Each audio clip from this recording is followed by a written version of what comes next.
Bueno, buenos días a todos. Como ya os ha dicho Emilio, soy Montserrat Colilla, de la Facultad de Farmacia de la Universidad Complutense de Madrid.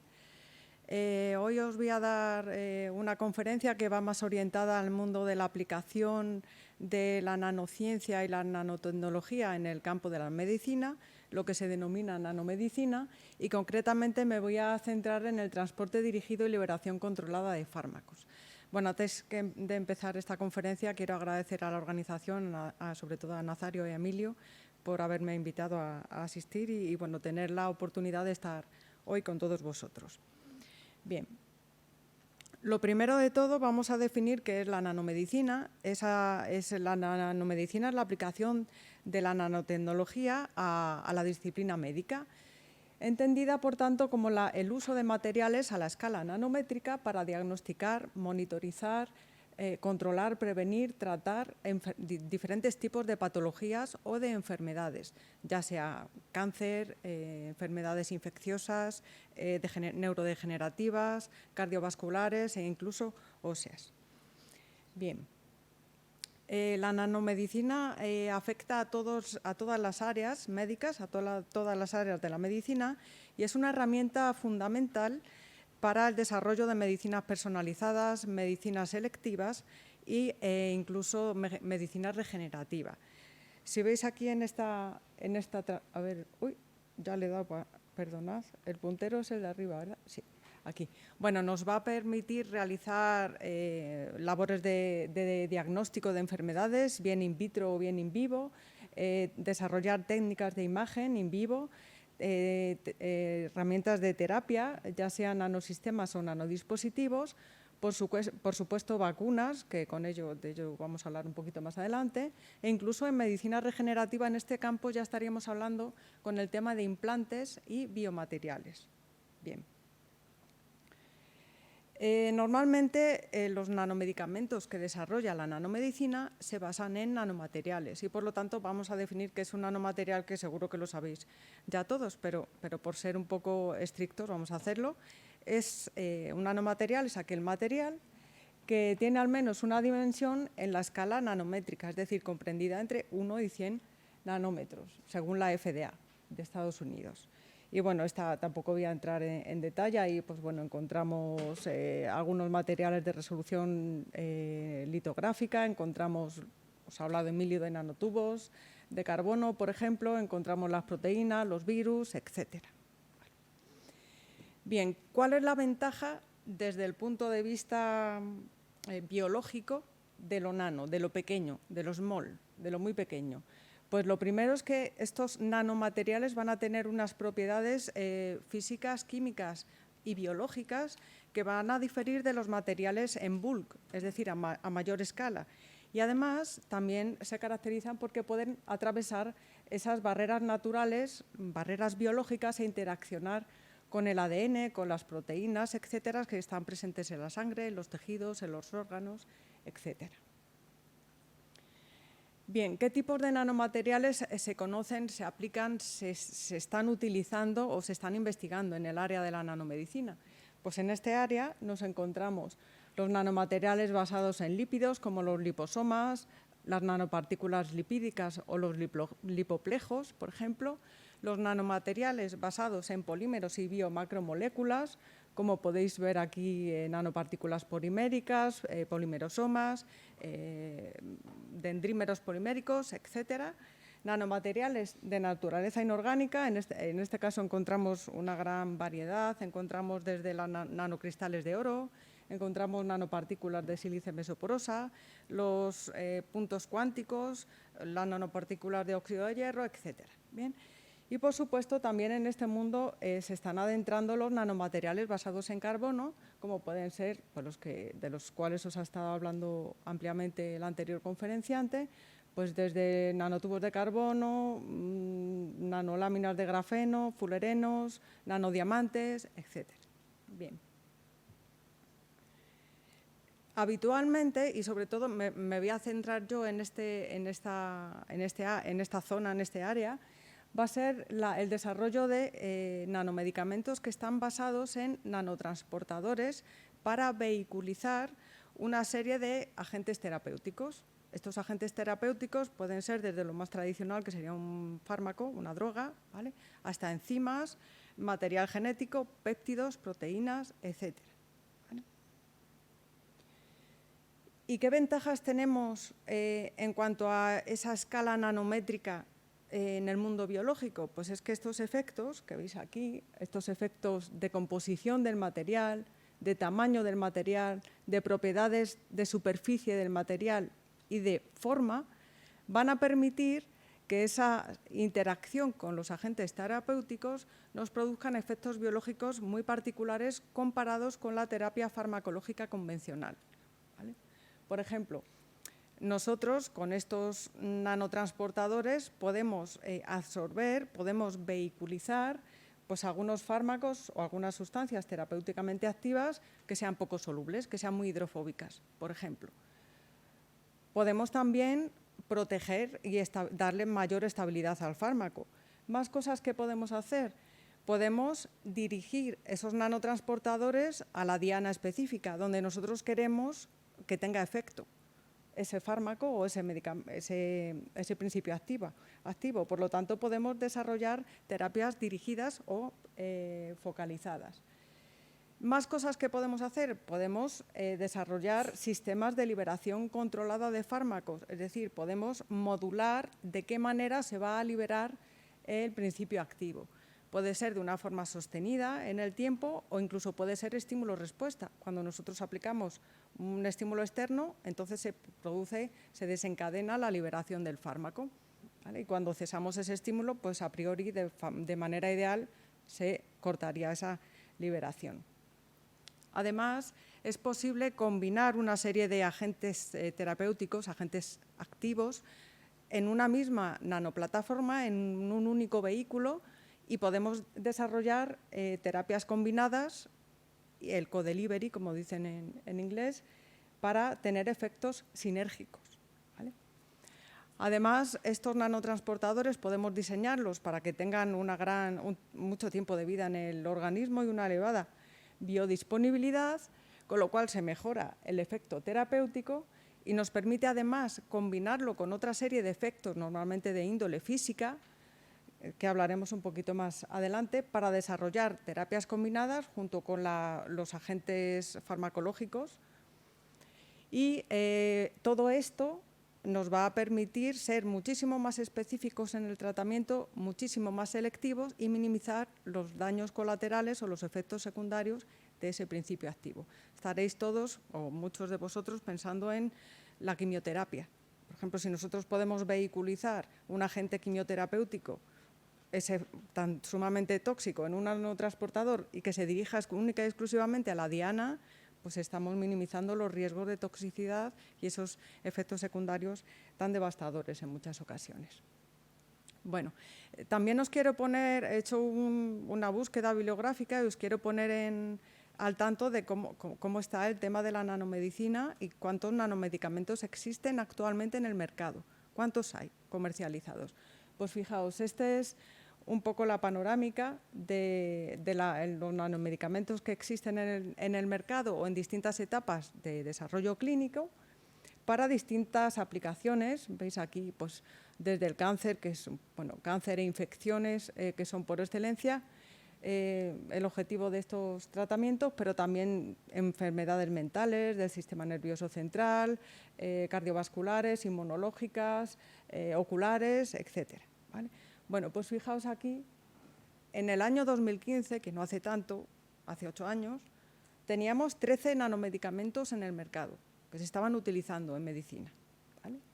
Esto ha ido creciendo exponencialmente porque en el 2019, y de hecho, si buscáis en Internet de manera rápida y no profundizáis, os sale que hay 50 nanomedicamentos aprobados por la FDA, ¿vale? Bueno, eso era en 2019.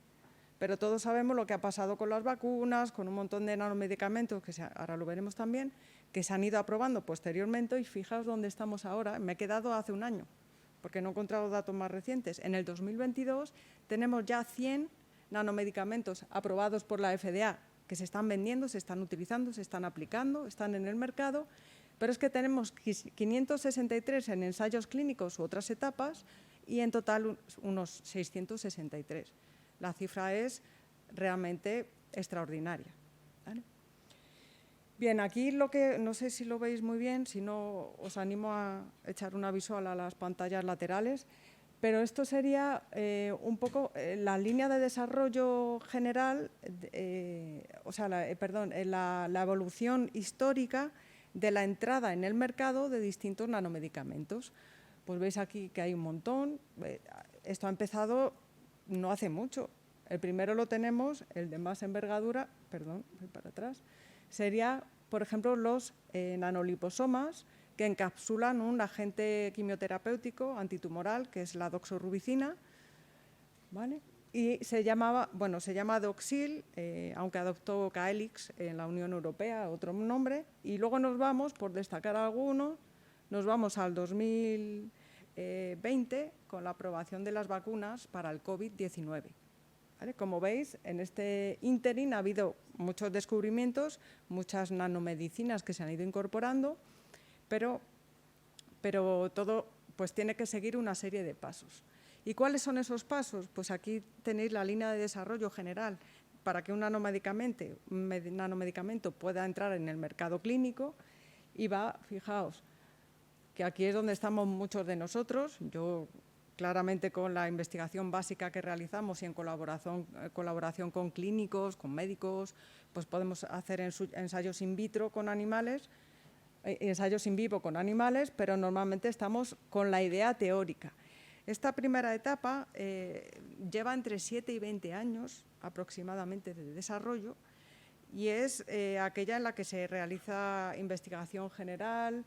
Estamos los químicos, biólogos, físicos también hacen falta, y se hace pues, bueno, una investigación más básica y, por supuesto, hay que colaborar con veterinarios y médicos para poder hacer esos ensayos con animales. Posteriormente, pues nos vamos a la segunda etapa, que son los estudios clínicos, en fase 1, en fase 2 o en fase 3, y entonces eso ya implica la utilización de seres humanos para realizar estos experimentos. Esa etapa, pues más o menos es entre 1 y 7 años antes de la comercialización final. Y esta última, que sería la fase 4, hasta que se desarrolla el producto comercial, pues nos lleva, esta es la fase más corta, ¿vale? Y ya nos lleva un poquito menos de tiempo toda la burocracia, todos los trámites, etc. Bien, esto es un poco desalentador en algunas ocasiones porque estamos hablando que para aprobar un medicamento, desde que nosotros empezamos a investigarlo hasta que se aprueba en el mercado y se utiliza, pueden pasar entre 20 y 25 años fácilmente, ¿vale? Entonces, ¿cómo estamos ahora mismo en cuanto a este tipo de nanomedicamentos? ¿Qué porcentaje está en línea de desarrollo? ¿Cuáles están ya en uso clínico? Pues bueno, la mayoría están en fase 1 y en fase 2. Más o menos el 15% ya han sido lanzados al mercado. Y las indicaciones, esto sobre todo para que veáis por qué voy a orientar la conferencia que viene después a estas dos patologías, y es que principalmente las mayores aplicaciones han sido para cáncer y para infección. ¿Vale? Bueno, más cosas. Las nanoformulaciones, sobre todo, ¿qué materiales se están utilizando más? ¿Qué nanomateriales? Pues los nanomateriales de base lipídica, los nanoliposomas y las nanopartículas lipídicas. Bien. Pues vamos a ver, precisamente, para que conozcáis, tengáis esa cultura general, también de estos nanomedicamentos, de estos nanotransportadores aplicados en cáncer y en infección, que es lo que se conoce hasta el momento, lo que está comercializado o en fases a punto de comercializarse. ¿Vale? Bueno, aquí tenéis, no sé si lo conocéis, el Doxil. Muchos de vosotros sois físicos, pero otros sois químicos, otros sois biólogos. Me consta que tenéis conocimientos de estos materiales. Bueno, básicamente son estructuras basadas en bicapas lipídicas que dejan un compartimento acuoso, y en este compartimento acuoso, también denominado lumen, es donde se suelen albergar los fármacos antitumorales que son hidrofílicos, ¿vale? Que tienen afinidad por el agua. Bueno, para estabilizar estos nanoliposomas se les suele poner una capa de polietilenglicol, luego ya veremos el porqué. Y en la bicapa lipídica se pone un poco de colesterol para darle mayor robustez a la membrana, mayor integridad, ¿vale? Bueno, la intención o el mecanismo de acción permanecen bastante tiempo en circulación debido a ese polietilenglicol que los estabiliza muchísimo. Luego se van extravasando en los vasos, de los vasos sanguíneos a los tumores sólidos por el efecto de permeación y retención mejorada, que veremos un poco más adelante, que muchos ya conoceréis o habéis oído hablar de ello. Y posteriormente se fusionan con la membrana celular y luego producen la liberación del fármaco en el citoplasma. Bueno, el ejemplo más sencillo y el más conocido, uno de los pioneros, pues es el Doxil, que os he mencionado antes. Fue aprobado por la FDA en el 95, por la EMA en el 96 y la casa comercial es Janssen, ¿vale? La empresa farmacéutica. Bueno, el fármaco es un hidrocloruro de doxorubicina, que es hidrofílico y se utiliza para bastantes variedades de cáncer, como veis ahí, y la vía de administración es una administración intravenosa. Otra alternativa que me ha parecido interesante poneros aquí es el cisplatino. El cisplatino es un fármaco antitumoral muy tóxico, entonces muchas veces hay tratamientos, hay personas que no lo pueden soportar y tienen que, aunque sea muy universal, pues no lo pueden utilizar. Bueno, pues fijaos que ya está en fase 3 el Regulón, que es un lipoplatín, que es el cisplatino vehiculizado en un nanoliposoma pegilado también. Entonces se minimiza la toxicidad y bueno, esto estará ya en breve en el mercado.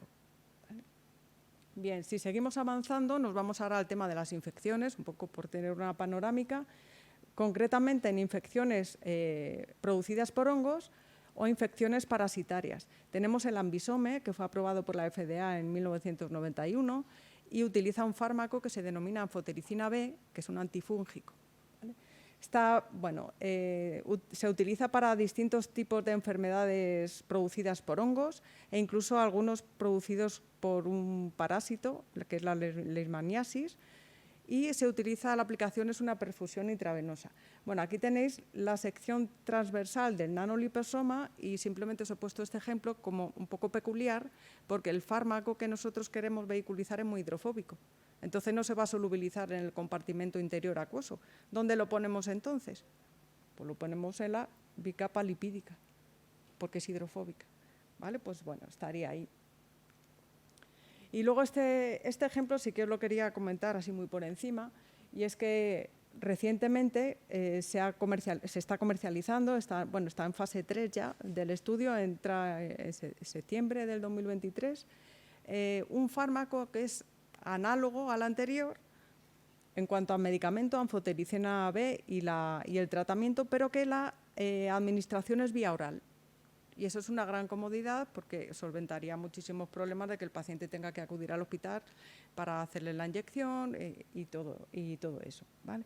Bueno, pues es muy sencillo. Básicamente lo que veis aquí son unos nanocristales lipídicos donde tenemos unos restos de fosfatidilserina como fosfolípido fundamental, y estas cabezas polares aniónicas lo que hacen es que forman, mediante interacciones electrostáticas, forman estos autoensamblajes de fosfolípidos con el calcio, ¿vale? Y se forman esas nanoestructuras.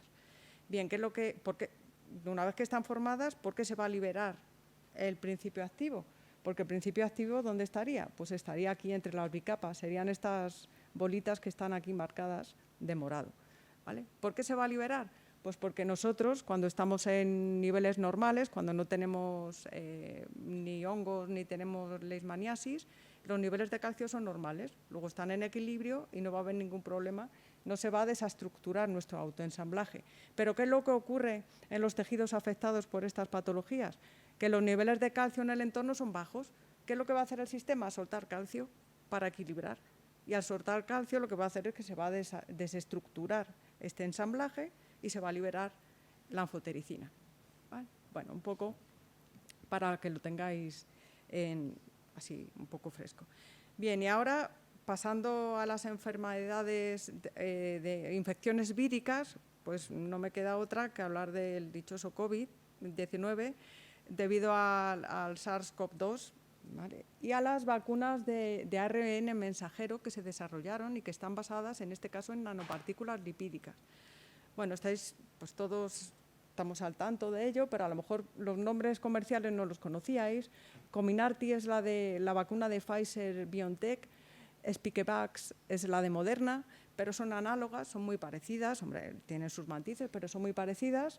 Fijaos que estos nanomedicamentos estaban en fase 3 de desarrollo y pasaron a ser aprobadas mediante una autorización de emergencia por la FDA en diciembre del 2020.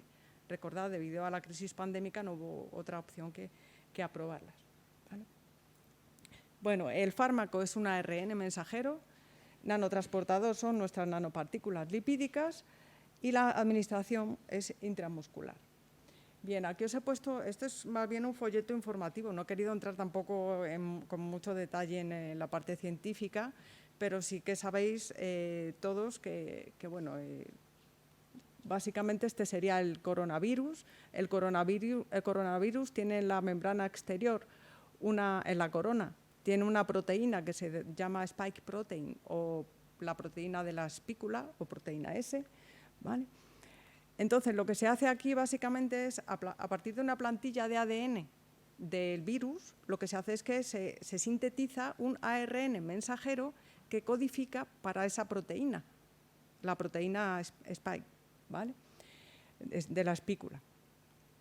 Ese ARN mensajero lo que hace es que se encapsula en unas nanopartículas lipídicas para hacer nuestras nanoformulaciones, nuestras vacunas, y estas nanopartículas, cuando a nosotros nos vacunan y esas nanopartículas liberan el ARN mensajero en el citoplasma, lo que ocurre es que se produce la producción de esa proteína en las células humanas, en la superficie de las células humanas. Y eso desencadena una respuesta inmunitaria del sistema y se produce un montón de anticuerpos, ¿vale? De modo que cuando ya llega el virus del COVID, pues se supone que se encuentra con el sistema de defensa humano activado y en este caso no ha sido así, que debería evitar que nos contagiáramos, pero sí que ha minimizado los efectos secundarios del COVID, ¿vale? Digamos la sintomatología.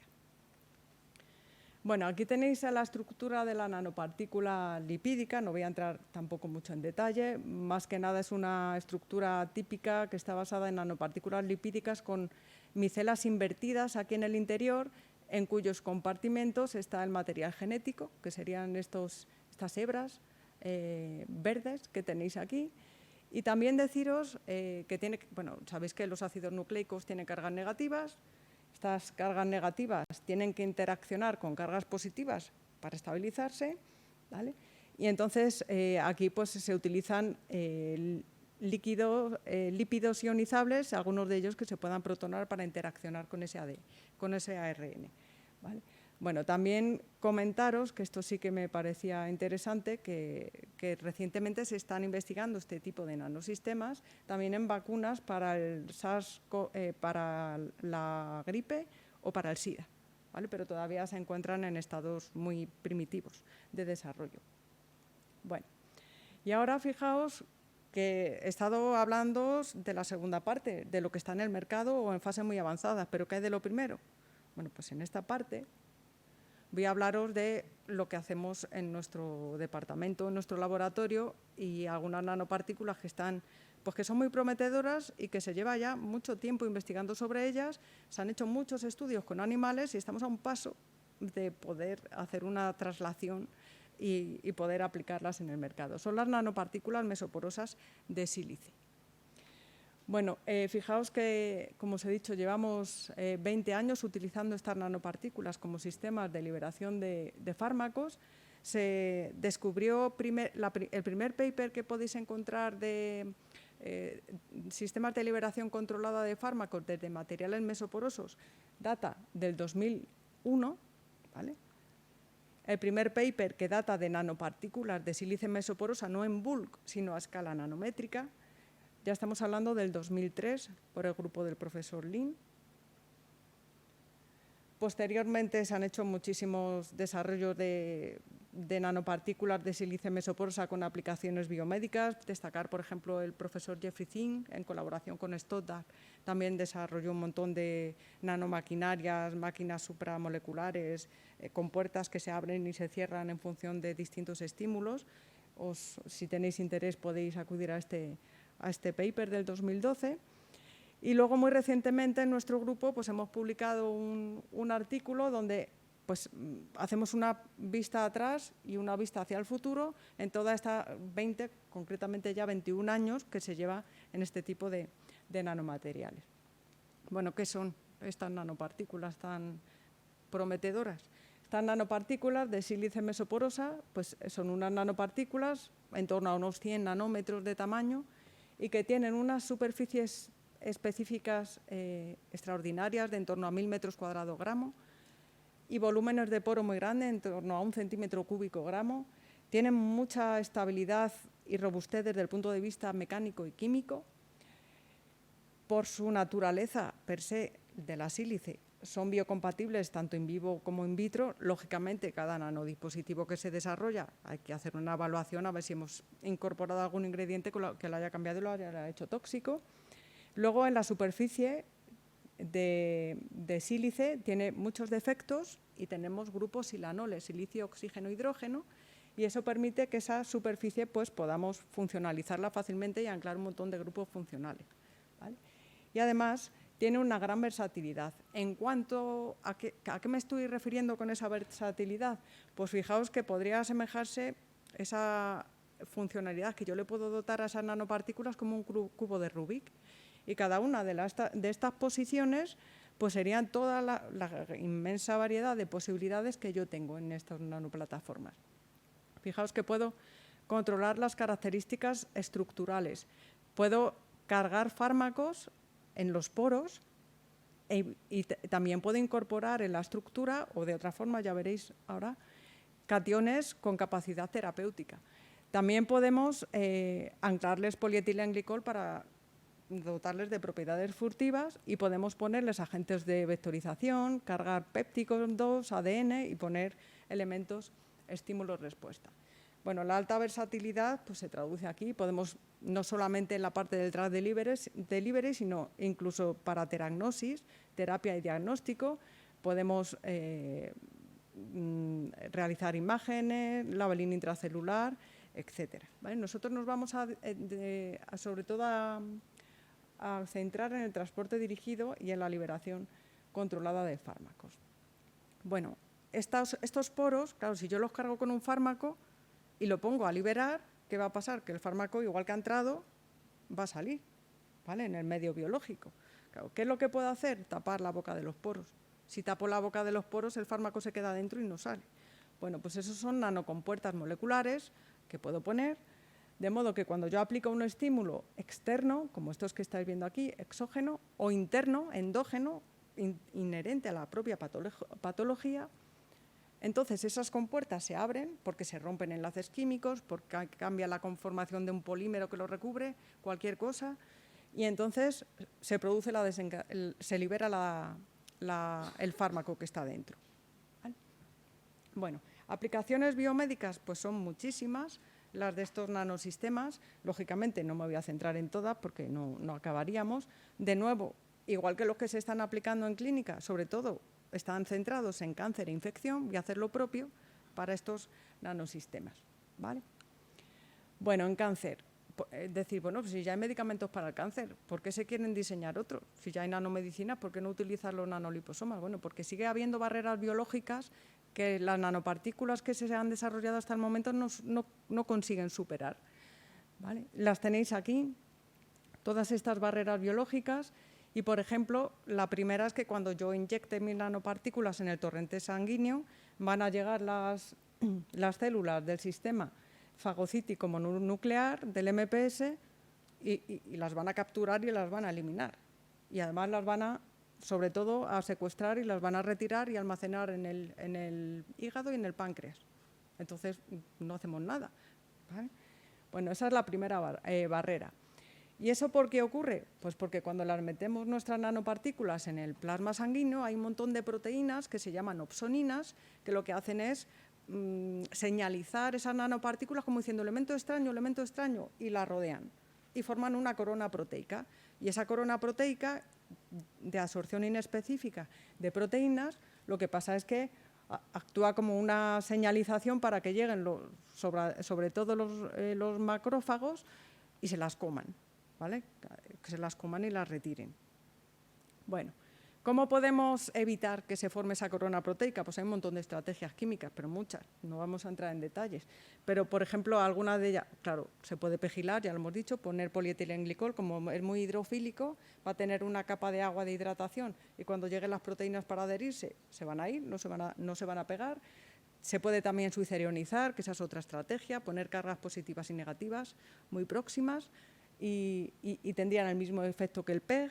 Otra posibilidad es poner péptidos que la célula reconocería como suyos y entonces que el sistema reconocería como suyos y entonces no lo detectaría como cuerpo extraño. Se pueden poner membranas parecidas a las de los glóbulos rojos e incluso recubrimiento con membranas de células tumorales. Tenemos una gran variedad de aproximaciones, ¿vale? Y el concepto de corona proteica sí que ha evolucionado de un tiempo a esta parte porque antes es que había que evitar que se formara la corona de proteínas a toda costa. Y ahora ha evolucionado un poco el conceptualmente porque antes se intentaba comprender por cómo funcionaba eso de la corona proteica. Luego se intentaba solventar, poniendo lo que sea en la superficie para que no se adhieran esas proteínas. Y ahora, actualmente, lo que se está haciendo es decir, mira, lo que vamos a hacer es formar una corona, pero una corona controlada. Y eso ya lo introduzco en el organismo. Bueno, pues esas vertientes actuales son las que también se están estudiando y, bueno, que sepáis que hay muchas líneas de desarrollo, de investigación en ese tema. Bueno, vamos a avanzar. Las otras limitaciones, pues claro, son las limitaciones hemorreológicas de la sangre, por la reología. Fijaos aquí, os he puesto algo que tiene que ver con la geometría y con el tamaño. Imaginaos que tenemos nanopartículas esféricas o nanopartículas en forma de disco. Pues lógicamente la interacción en el torrente sanguíneo con los glóbulos rojos, con todos los elementos del torrente sanguíneo, no va a ser la misma. Las circulares van a sufrir más el traqueteo en ese torrente sanguíneo y es mucho más fácil que en un momento dado sean extravasadas por estas fenestraciones y se acaben acumulando en el tumor que las nanopartículas esféricas. Pero también es cierto que las nanopartículas en forma de disco tienen muchos más puntos de anclaje con las células del endotelio vascular y eso puede afectar a la capacidad de targeting. Luego todos esos elementos hay que tenerlos en cuenta, ¿vale? Bueno, y la siguiente barrera que tenemos que solventar, pues fijaos aquí, es la presión en el fluido intersticial de los tumores, ¿vale? Y que tienen que escapar de los endosomas una vez que son internalizadas. Bueno, aquí os comento muy brevemente el efecto EPR, nosotros y el efecto de targeting, vectorización, direccionamiento, como lo queráis llamar, ¿vale?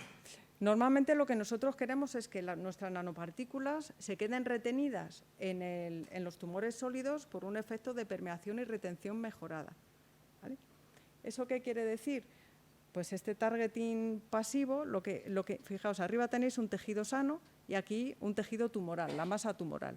Fijaos qué diferencias hay. La primera, aquí tenemos todas las células del endotelio vascular totalmente alineadas, muy bien organizadas, y aquí las tenemos todas pues, con fenestraciones, con huecos, con poros muy grandes. De modo que por aquí van a caber las nanopartículas y se pueden extravasar. Más cosas, mientras que aquí tenemos un drenaje linfático muy eficiente, aquí el drenaje linfático es nulo, porque han crecido muy rápidamente y el drenaje linfático es totalmente defectuoso. Entonces no va a poder drenar esas nanopartículas y se van a quedar ahí retenidas, ¿vale? Si eso es así, una vez que han alcanzado el entorno tumoral, están en la masa del tumor, lo que tienen que hacer es distinguir las células sanas de las células tumorales, porque en un tumor tenemos de todo. Para eso se ponen agentes de vectorización activos, que sean distintos ligandos de vectorización que tengan afinidad por algunos marcadores o algunos agentes que estén sobreexpresados en las membranas de las células diana. ¿Vale? Pero aún así tenemos un problema, porque el efecto EPR es muy bonito, nos lo venden súper bien, pero luego funciona en la mitad de los casos. De hecho, se sabe que solo funciona en un 0,7% de los casos y muchas veces el mayor responsable es la elevada presión intratumoral que nosotros tenemos dentro del tumor.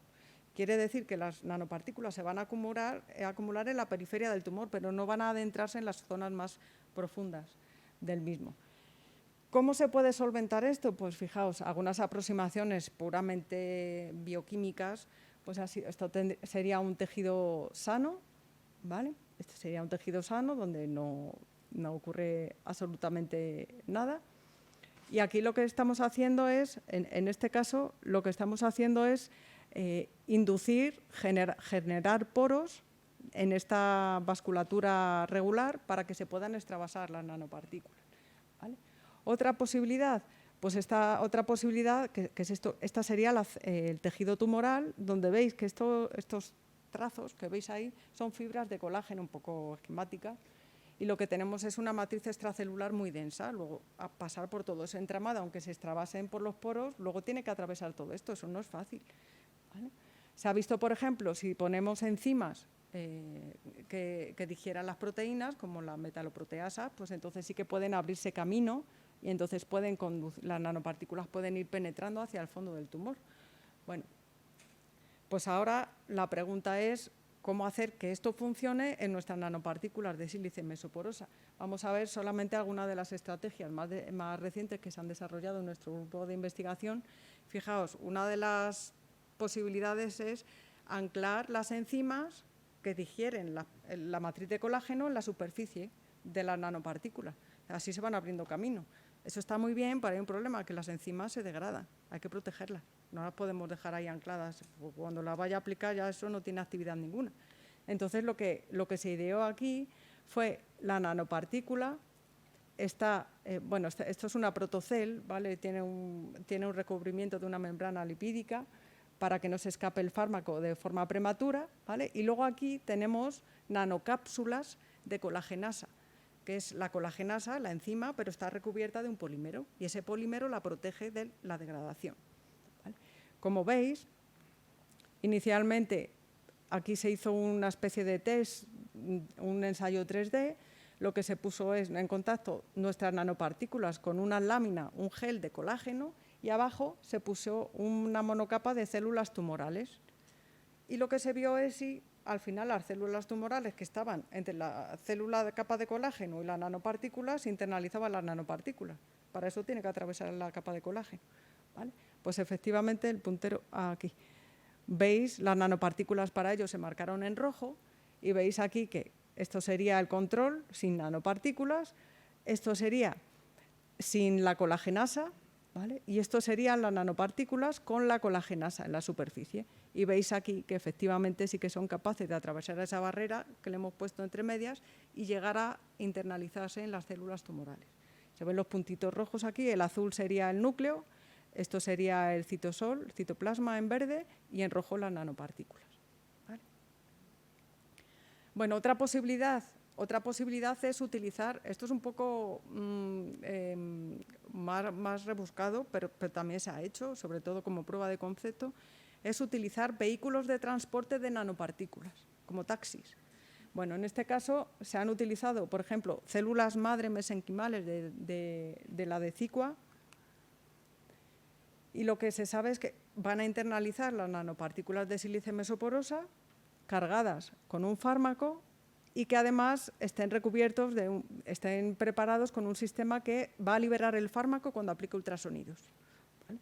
Pues efectivamente se desarrolla así un sistema que denominamos biohíbrido, porque tiene un organismo vivo y es una mezcla, es un híbrido con una nanopartícula. ¿Vale? Bueno, posteriormente a este sistema biohíbrido se hizo un ensayo in vivo con ratones en un tumor mamario y se vio que estos sistemas biohíbridos tienen capacidad para dirigirse al tumor, en este caso cáncer de mama, y que con el ultrasonido pues, producen la muerte celular in vivo, ¿vale? Luego el sistema funciona. Y otra estrategia es utilizar bacterias como transportadoras de nanopartículas. Obviamente tienen que ser, se ha probado con Escherichia coli como prueba de concepto, pero tendrían que ser bacterias no patógenas en todo caso, y si son beneficiosas para el organismo, mejor. Bueno, estas bacterias lo que se hace es que se les trata con un aminoácido que sobreexpresa grupos acida en superficie, entonces pues las bacterias se lo comen, lo procesan, lo metabolizan como si fuera alimento, un nutriente más. Y luego empiezan a sobreexpresar los grupos N3, los acida, en la superficie de la bacteria. ¿Qué es lo que hacemos después? Pues a nuestra nanopartícula le ponemos DBCO, que es este anillo aromático, estos anillos aromáticos de aquí, y entonces, mediante química clic, en cuanto se ven en la acida con esos anillos aromáticos, el DBCO, hacen plum y se unen covalentemente, que es esto que veis aquí, formando ya nuestro sistema.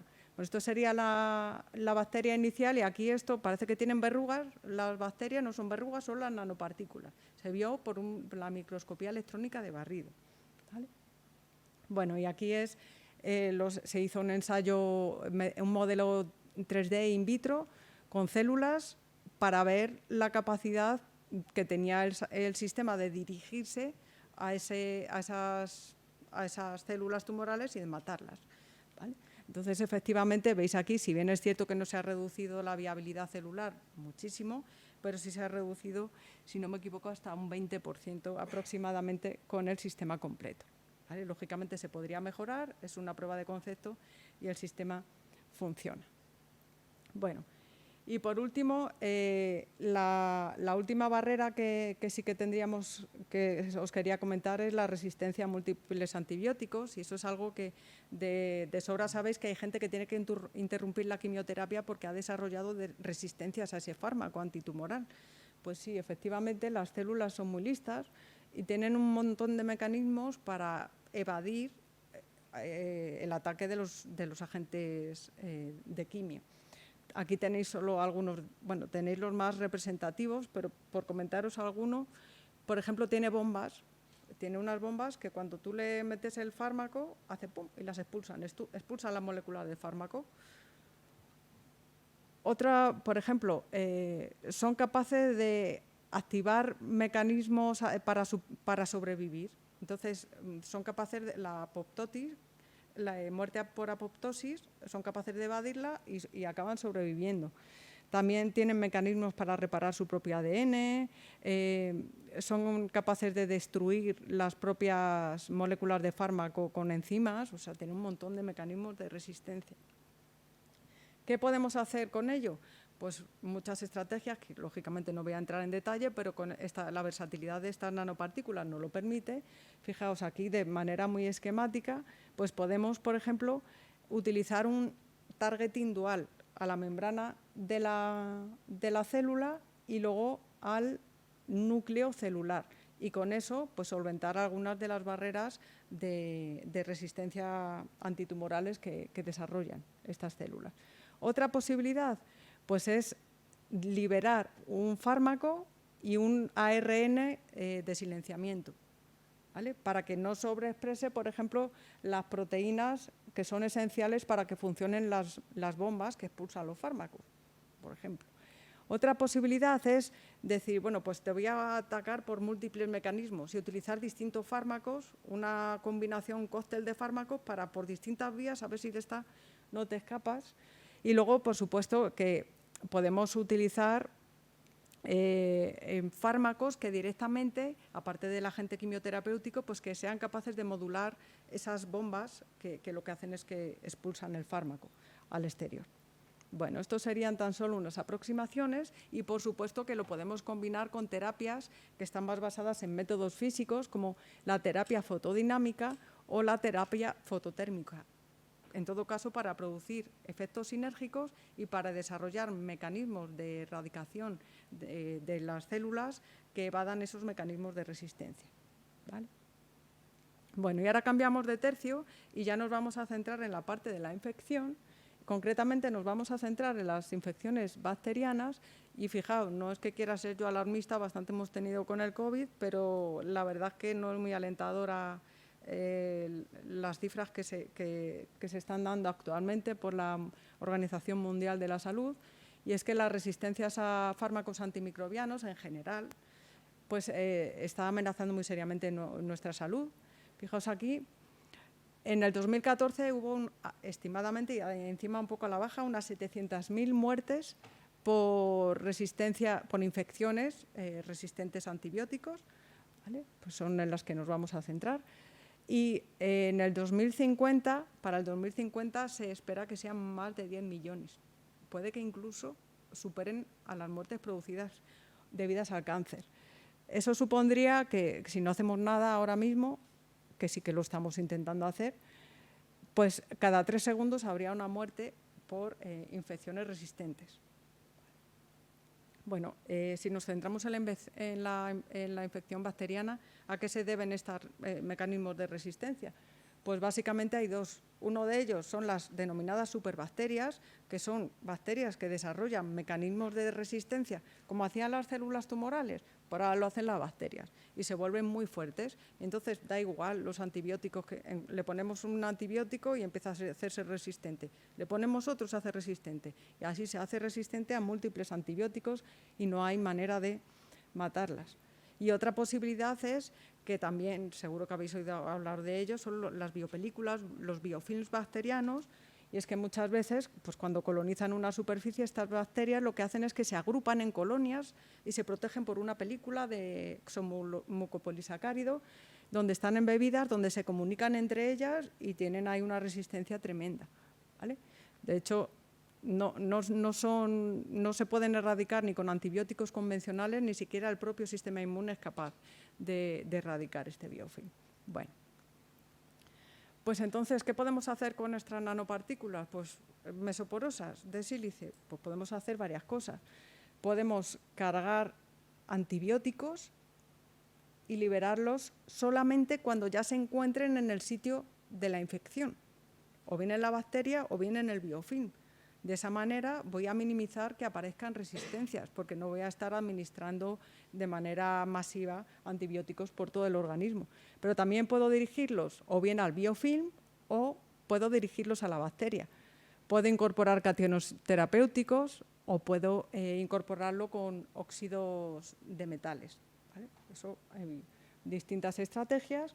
Y bueno, que tengáis una perspectiva de lo que tratamos en la parte de infección en el departamento, pues una parte que fue la tesis doctoral de Ana Aguilar Colomer en colaboración con la Fundación Jiménez Díaz, con el doctor Jaime Esteban, pues era lo primero que hicimos, fijaos, aparentemente sencillo, pero no se había hecho antes, era cargar diferentes antibióticos dentro de las nanopartículas. Estudiar su liberación, sus perfiles cinéticos de liberación. Lógicamente va a depender de los grupos funcionales que nosotros tengamos en la superficie. Si tengo sílice, si pongo grupos amino, etc. Y luego de esas dosis liberadas lo que se hizo fue ponerlo en contacto con biofilms bacterianos para ver la actividad biológica. Esto hasta el momento no se había hecho. Y luego directamente lo que se hizo fue ponerlo directamente sobre biofilm bacteriano, el sistema íntegro, para ver esa capacidad antibiofilm al vehiculizar esos antibióticos. Bueno, pues estas nanopartículas se sabe que son dosificadores de fármacos antibióticos muy adecuadas para desarrollar terapias personalizadas a medida contra la infección bacteriana. Sí, perdón, que me he ido muy rápido. Si nos centramos ahora en los elementos estímulo-respuesta, solo os voy a contar pues, un ejemplo muy sencillo. Fijaos aquí lo que tenemos, aquí desarrolló la tesis doctoral Elena Álvarez en colaboración con Manuel Estevez, que está todavía haciendo la tesis doctoral.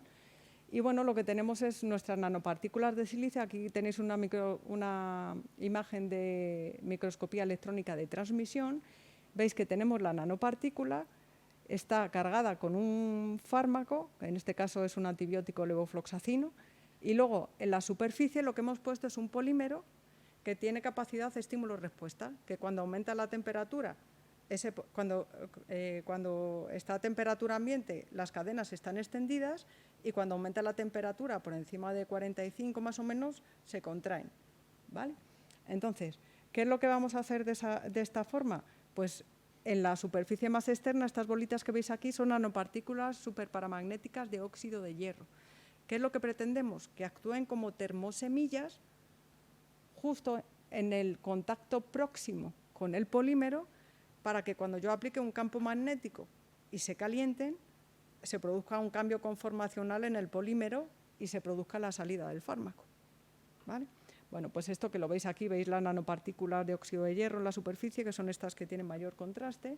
Pues el sistema, no vamos a entrar en detalle, simplemente deciros que se probó in vitro en biofilms bacterianos y que se observó un efecto no sinérgico, porque no llegó a ser sinérgico, pero sí que fue un efecto antibiótico potenciado por la combinación de la hipertermia y el antibiótico, ¿vale? Y ya por último, deciros en cuanto a la capacidad de targeting, pues también lo hemos estudiado. Al final el targeting lo que se trata es utilizar como un caballo de Troya para meter el antibiótico dentro de la bacteria o del biofilm. Entonces podemos dirigirlo al biofilm o las nanopartículas pueden dirigirse a la superficie de las bacterias. Para ello, una característica común pues es que en la superficie esta capa de mucopolisacárido tiene unas características intrínsecas particulares y va a haber ligandos que tengan afinidad por esas películas y luego tenemos que la pared de las bacterias tiene carga negativa. Luego si nosotros ponemos moléculas o macromoléculas como dendrímeros policatiónicos, poliaminoácidos, etcétera, pues van a tener afinidad por esa pared. Es un poco, no es muy selectivo, pero la verdad es que sí que nos ha funcionado, ¿vale? Bueno, el primer ejemplo, que fue la tesis doctoral de Marina, es el sistema en el cual pusimos un ligando de targeting, que era una lectina, la concanavalina A, que tiene afinidad por la pared del mucopolisacárido del biofilm. Y veis aquí que este nanosistema es capaz de reducir en más de un 99,9% el biofilm. Luego, ahora ya sí que estamos hablando de efectos que son considerables y, de hecho, son efectos que nosotros podemos considerar como sinérgicos, ¿vale? El hecho de vehiculizar la levofloxacino y el estar dirigiéndolo al biofilm bacteriano está teniendo un efecto antibiofilm muy notable. Y ya en el caso del targeting a la bacteria, pues fijaos aquí está con grupos amino en la nanopartícula o bien con dendrímeros o con moléculas más cortas, más pequeñas. Al final veis aquí, cuando marcamos en verde las nanopartículas, veis que las bacterias cuya pared está teñida de rojo han internalizado las nanopartículas, porque está todo lo de dentro está verde, ¿vale? Esto no se había logrado hasta ahora y cuando vimos la imagen en el confocal, microscopio confocal, dijimos paper y mucha alegría porque habíamos conseguido el objetivo, lógicamente, que iba más allá de un paper. Bueno, también evaluamos la capacidad antibiofilm y veis que en prácticamente una hora las nanopartículas en contacto con un biofilm maduro de 48 horas más o menos, pues hacen que ese biofilm prácticamente desaparezca por completo, ¿vale? Y ya el último trabajo que sí que os quería comentar, que es un poco esto para que veáis, para que tengáis una visión como más amplia y luego ya vosotros, si alguno trabaja en el área, pues que pueda desarrollar sus propias ideas, etcétera, es utilizar cationes metálicos que tengan capacidad terapéutica junto con el antibiótico. Claro, aquí fijaos que se nos abre un mundo tremendo porque es que la mayoría de los elementos de la tabla periódica son metales. Entonces, ¿qué es lo que tenemos aquí? Pues tenemos que podríamos liberar esos cationes metálicos y podríamos buscar mecanismos de acción diferentes a los producidos por los antibióticos. Esto, claro, nos abriría un abanico de posibilidades tremendo. Y además, si además de ese poder antimicrobiano del catión, encima tiene otro tipo de efecto, pues podemos desarrollar, tener efectos duales, ¿vale? Y esto es lo que hicimos en la tesis doctoral también de Elena, es desarrollar unas nanopartículas basadas en sílice mesoporosa, cargadas con levofloxacino, y en la superficie exterior estaban decorados con dendrímeros policatiónicos. Estos dendrímeros policatiónicos pues tienen una virtud, y es que las aminas primarias en el medio biológico van a estar protonadas. Entonces eso va a hacer de targeting a la bacteria y de targeting al biofilm. ¿Vale? Esto estupendo. Pero ¿qué más? Luego tenemos aminas terciarias que no están protonadas y que tienen par de electrones sin compartir y pueden complejar a los cationes metálicos. Y entonces vehiculizar ahí todo el sistema, integrarlo todo en un sistema. Efectivamente, esto lo vimos, contrastamos, utilizamos de nuevo levofloxacino como modelo, y aquí pusimos o bien catión plata, todos sabéis que el catión plata es antimicrobiano, bactericida, y luego el catión zinc, que además de ser bactericida, tiene efectos osteogénicos, es decir, promueve la regeneración de nuevo tejido óseo. Y nosotros esto para terapias avanzadas en infecciones en hueso, donde muchas veces la infección hace que haya una reabsorción ósea y luego hay que regenerar, pues está estupendo. ¿Vale? Pues efectivamente vemos que se produce una reducción del biofilm mayor del 99% en el sistema que tiene zinc, y en el sistema que tiene plata un poquito más, se utilizó como control, pero es que la ventaja de utilizar el zinc 2+, es que además de ser antimicrobiano, promueve la mineralización y diferenciación osteoblástica en el bien conocido proceso de osteogénesis. ¿Vale? Bueno, pues aquí terminaría la charla, de momento mi intervención por la mañana. Quería daros las gracias por vuestra atención. Aquí estamos en la Facultad de Farmacia. Mi email lo teníais en la diapositiva inicial. Si queréis cualquier cosa, un paper o cualquier duda, podéis contactar conmigo. Y bueno, aquí la financiación recibida por el grupo, y por supuesto muchas gracias a todos por vuestra atención.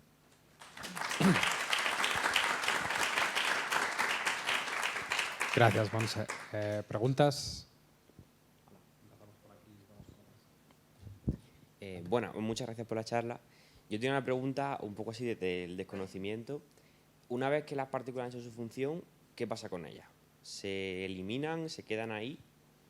Porque me estaba planteando o sea, entiendo que son partículas muy pequeñas y que en principio no debería de pasar nada, pero si al ser tan versátiles, cabría la posibilidad de que tú te tratas con estas partículas una vez y luego más adelante te vuelves a tratar para otra cosa diferente.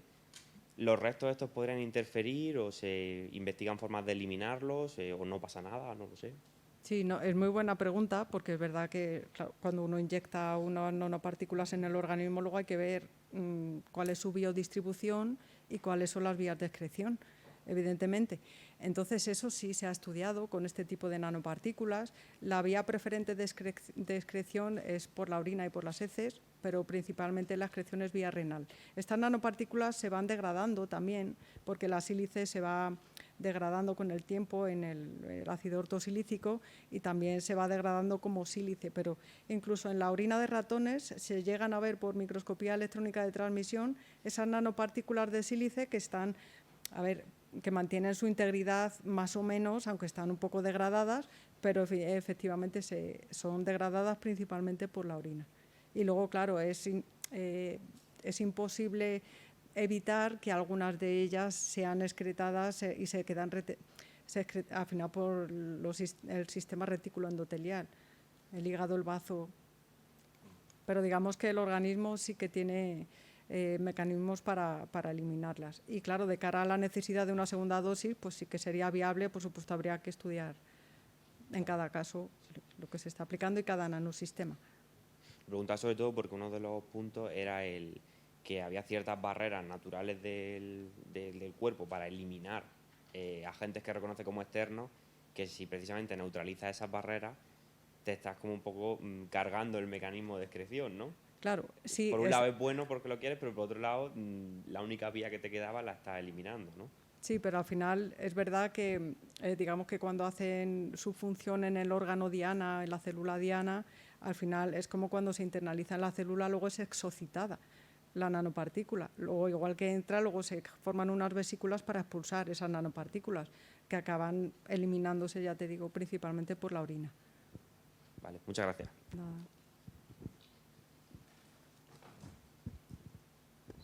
Hola, Monse. Bueno, yo iba a preguntar también lo mismo que Paquito, pero también quiero saber sobre cómo se mete el líquido dentro de los poros, porque si hay algo de tensión superficial, tienes que aplicar presión, simplemente a presión normal.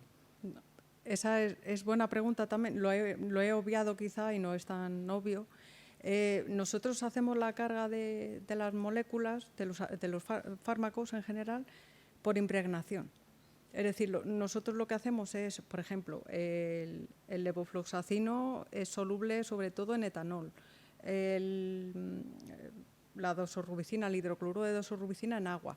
En el disolvente donde tenga afinidad esa molécula, pues si es polar en uno polar, si es así, a veces hay que utilizar diclorometano, algunos que nos gustan menos pero luego se eliminan bien. Entonces lo que hacemos es poner nuestras nanopartículas vacías, las ponemos en suspensión. Y en esa suspensión lo que hacemos es sonicamos muy bien para que la suspensión sea homogénea y al final todo el fluido va a ir penetrando junto con el fármaco hacia el interior de los poros, donde se va a alcanzar un equilibrio entre el interior y el exterior de los poros. Normalmente lo que hacemos es ese método de impregnación, luego lo que hacemos es centrifugar, lavar para eliminar el fármaco que haya podido quedar absorbido por la parte externa y luego podemos hacer la liberación. Claro, en algunas ocasiones, cuando queremos hacer un tapado de los poros, el capping, lo que queremos poner nanocompuertas, muchas veces hay que hacerlo in situ. Es decir, en el medio de carga tienes que añadir el agente de bloqueo de puerta, porque si no, cuando lo sacas de ahí y lo pones en otro medio, ya va a empezar a liberar. Luego el agente de bloqueo lo tienes que hacer in situ durante el proceso. Lo dejas a lo mejor cargando 3 horas y añades tus compuertas moleculares para que cierren, pero todavía se mantenga el fármaco dentro. Y luego lavas bien y no hemos tenido Pero todo problemas. a presión atmosférica. Sí. Vale. Y luego, ¿cómo se fabrican esas partículas? ¿Las compráis? ¿Cómo controláis el tamaño, poros? Nosotros las fabricamos, las sintetizamos en el laboratorio por el método de Stover modificado, que es en medio básico, utilizando un surfactante como agente director de la estructura, que lo que hace es que forma unas micelas, unos agregados supramicelares, es como el negativo de lo que estamos viendo, ¿vale? Entonces, la sílice en forma de tetratil ortosilicato se añade a ese medio y lo que va a hacer es condensar alrededor, por el método Sol-Gel, va a ir condensando alrededor de esa plantilla que hemos creado. Luego nosotros lo que hacemos es eliminar el surfactante, o bien calcinando, que no es lo más adecuado muchas veces porque se agregan más las nanopartículas, o bien por intercambio catiónico con disolventes para eliminar ese surfactante y que ya nos queden los poros huecos. Pero lo hacemos, es el método Sol-Gel y el método de Stover modificado con surfactantes como plantillas o agentes directores de la estructura. Hay otros métodos, por ejemplo, por pirólisis asistida por aerosol. Hay muchos métodos de síntesis, todos se basan en el proceso Sol-Gel, aunque ahí es un poco más el método de autoensamblaje inducido por evaporación al final. Pero ahí el problema es que, por lo menos en nuestro caso, es que hemos obtenido nanopartículas más grandes, casi partículas submicrónicas. Y claro, para tener más aplicación o más versatilidad, más homogeneidad de tamaños y tamaños más pequeños de partículas, utilizamos el método convencional. Vale, gracias.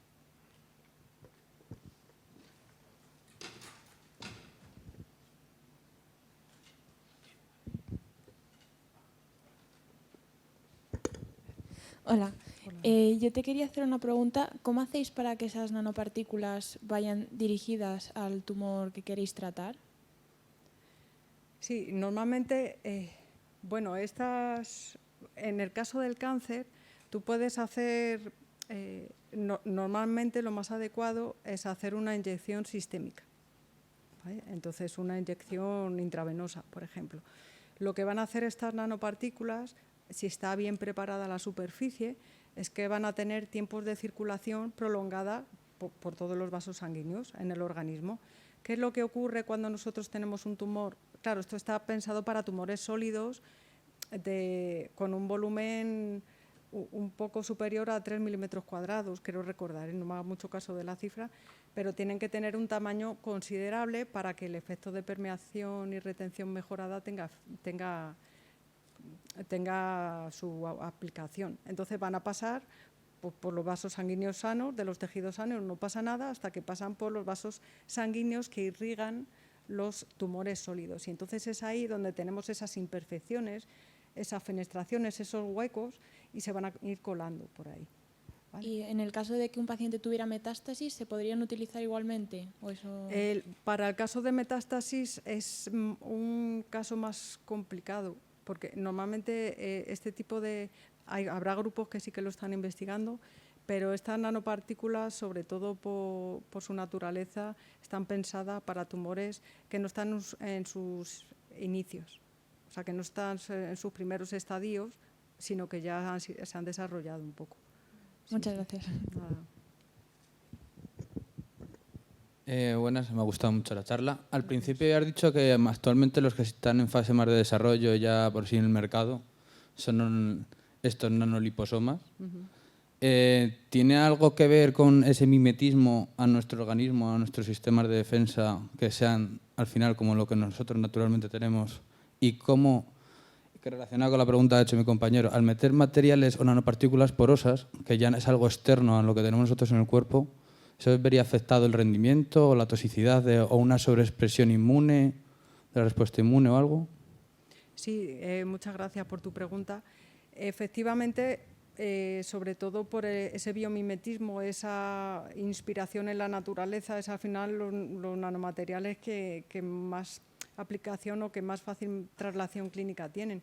Precisamente, pues eso, por lo que has dicho muy bien, porque no elicitan la respuesta del sistema inmune, porque tienen la capacidad, por ejemplo, para fusionarse con las membranas lipídicas que forman las células. Es un mecanismo muy biomimético. En ese sentido, es cierto que las nanopartículas de sílice mesoporosa también se han llevado a ese área, y lo que se ha hecho es una especie de protocells, es que son unas células prototipo, empezó a hacerlas Jeffrey Brinker, y es coger las nanopartículas de sílice mesoporosa con todas sus propiedades y su potencial como vehículo transportador de fármacos, y te sirve además como agente de bloqueo poner bicapas lipídicas alrededor.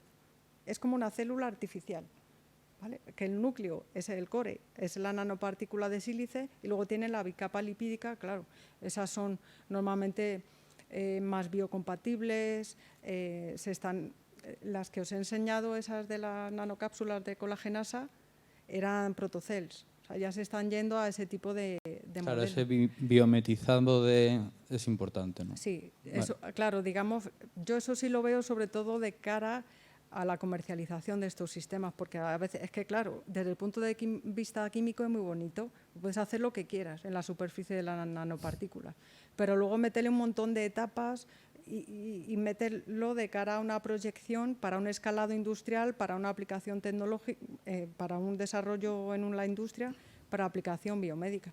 Pues si es que en cuanto a una reacción o lo que sea tiene 2 pasos, dicen fuera, que eso es muy complicado. Entonces, poder hacer algo más sencillo con un recubrimiento biomimético tiene sus ventajas, sin duda. Vale, y ahora una cosa, que entiendo que tu campo sea más la liberación y el transporte del fármaco. En cuanto, por ejemplo, lo que has dicho del COVID, ese de usar el ARN, ya sea interferente, el de silenciamiento, el mensajero para vacunas y tratamiento de cualquier tipo de enfermedad, eso es como el mayor futuro ahora mismo que hay en medicina, ¿no? Bueno, todos los estudios que había hecho, espera, a ver si me sale el nombre, Carico, eso, sí. Pues claro, sobre ARN mensajero, es que ahora nosotros que no sabíamos de todos los estudios que había previos, pues ahora como que vemos que las vacunas se han puesto así, como hacía falta, no, había mucho estudio detrás, mucho estudio previo. Es cierto que hay un riesgo cuando haces un ensayo con millones y millones de personas, eso es así, pero efectivamente se ha demostrado que trabajar con con ARNs, con material genético principalmente, ya sea mensajero de silencio, small interfering RNA o este tipo de ARN se está ya, sobre todo de cara por una parte para vacunas y para otra parte para tratar mecanismos de resistencia de células tumorales, precisamente pues para interferir en un mecanismo antiapoptótico o para las bombas que bombean los fármacos fuera, pues para inhibir que se expresen proteínas que están implicadas en esos procesos. Eso está dando mucho juego. Sí que lo veo como un futuro muy prometedor, sobre todo porque pues ya están comercializados los pioneros en este campo. Entonces sí que lo veo como un futuro prometedor, aunque que todavía hay que hacer mucho estudio. Ya. Vale, muchas gracias. Gracias. Yo creo que lo dejamos ahí. Le preguntáis en el coffee break y nos vemos a -4. Son casi media. Un cuartito de hora de coffee break. Gracias.